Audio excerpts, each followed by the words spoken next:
तो जैसा कि हमने पिछले पार्ट में देखा था, गुल्ली बुल्ली और सोन ग्रैनी के सेकंड फ्लोर पे आ गए होते हैं और वो लोग जैसे ही दरवाजे के पास जाते हैं तो वो लोग देखते हैं कि दरवाजा तो अंदर से लॉक है और जैसे ही बुल्ली उसे खोलने का ट्राई करता है तो वो उसे नहीं खोल पाता है। और तभी ये लोग बात करते हैं कि अब हमें कुछ अलग करना होगा ताकि हम इस घर के अंदर जा पाए। तभी बुल्ली कहता है कि सोन जाओ, वहाँ पे जो सीढ़ी थी उस सीढ़ी को लेके आ जाओ, हम लोग ऊपर चलने वाले हैं।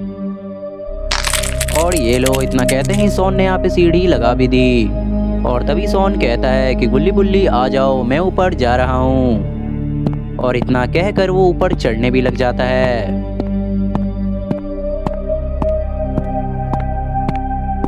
और इतना सुनते ही गुल्ली बुल्ली भी वहाँ आ जाते हैं और दोनों एक एक करके छत के ऊपर पहुँच जाते हैं। और हाँ, इन्हें सीढ़ी चढ़ते वक्त थोड़ा ध्यान देना होगा वरना ये लोग डायरेक्टली नीचे भी गिर सकते हैं।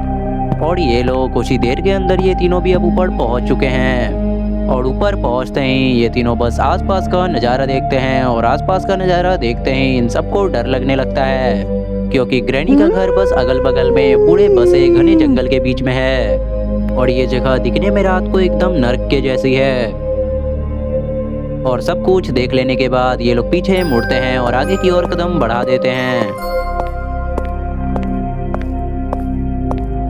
और जितने में ये तीनों आगे जा ही रहे होते हैं उतने में एक छत का टुकड़ा टूट जाता है जिस कारण सोन नीचे गिर जाता है। और गुल्ली बुल्ली ये देख के बिल्कुल हैरान हो गए हैं क्योंकि सोन नीचे गिर चुका है और आवाज़ भी इतनी जोर की आई है कि यहाँ पे ग्रैनी आती ही होगी। और तभी गुल्ली कहता है कि ग्रैनी के आने से पहले हमें सोन को वहाँ से हटाना होगा। तभी बुल्ली कहता है ठीक है मैं जाता हूँ, तुम यहीं पे रुको। और इतना कहकर बुल्ली नीचे जाने की तैयारी करने लगता है।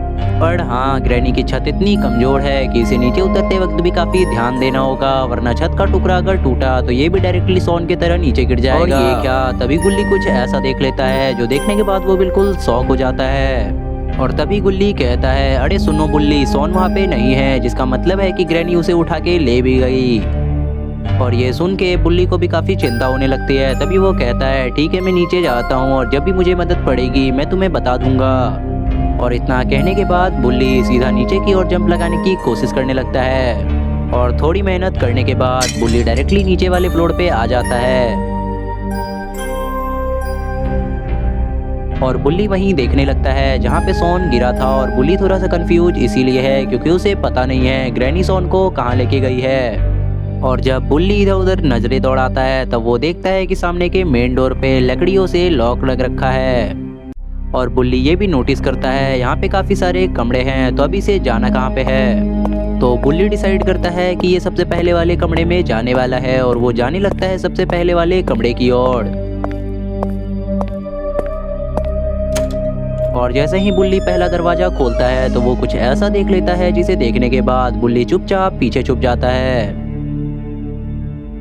क्योंकि वो देखता है कि ग्रैनी भी और सोन भी उसी कमरे में हैं और ग्रैनी ने सोन को बेहोश करके बिस्तर पे लिटा दिया है। और ग्रैनी के कान काफ़ी तेज है और नज़र भी काफ़ी तेज है, तो वो देख लेती है कि इसके घर में कोई आ गया है, तो वो बुल्ली को भी तुरंत ही देख लेती है। और बुल्ली डर के मारे बगल वाले गेट में मतलब बाथरूम के अंदर जाके छिप जाता है और ग्रैनी अब उसे छोड़ने नहीं वाली है। और ग्रैनी सीधा दरवाजा खोल के सीढ़ी की ओर देखने लगती है और नीचे वाले यार्ड में देखने लगती है। खैर ग्रैनी ने बुल्ली को नहीं देखा है और बुल्ली बगल वाले रूम में ही छिपा हुआ है। तो अब इसके आगे क्या होने वाला है, क्या बुल्ली सोन को बचाने जाएगा या फिर ग्रैनी बुल्ली को ढूंढ के मार डालेगी, ये हम देखेंगे गुल्ली बुल्ली वर्सेस ग्रैनी पार्ट 3 में। तो पार्ट 3 जल्द से जल्द देखने के लिए वीडियो को लाइक करके चैनल को सब्सक्राइब कर देना एंड कमेंट में पार्ट 3 जरूर लिखना। तब तक के लिए बाय बाय।